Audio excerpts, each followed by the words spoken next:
So Ryan, what's the hype about today? Well, Martin, this day in 1866, the first train robbery in the United States takes place.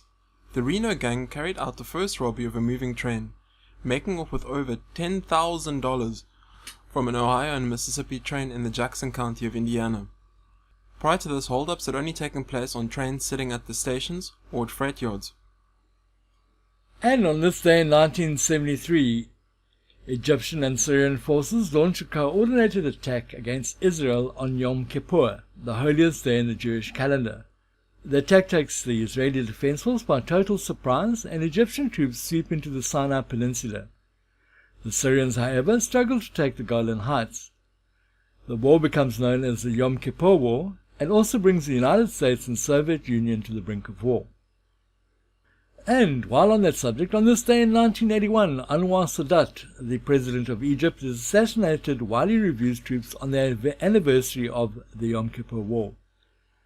The assassination is led by Khalid al-Istanbuli, a lieutenant in the Egyptian army with links to the terrorist group Takfir Wal-Hajira.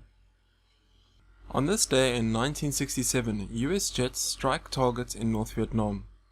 US Navy pilots fly 34 missions, striking 3 bridges, a power plant, 8 buildings, and 2 anti-aircraft sites. These raids were part of the Operation Rolling Thunder. On this day in 1991, actress Elizabeth Taylor marries her 7th husband, construction worker Larry Fortensky. The ceremony is held at pop singer Michael Jackson's Neverland Ranch in California. Yeah, that should have been fun. Norwegian explorer and anthropologist Thor Heyerdahl was born on this day in 1914. And on this day in 1994, soldiers of the South African National Defence Force, or SANDF, go on strike. The SANDF was an integration of MK, or Umkhonto weSizwe, the military wing of the ANC, APLA, or the Tanzanian People's Liberation Army, the armed wing of the Pan-African Congress, and the old SADF, or South African Defence Force.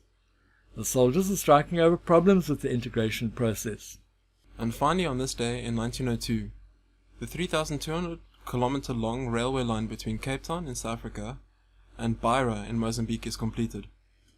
Thanks for watching. Please remember to subscribe to our channel and tune in tomorrow for another This Day in History.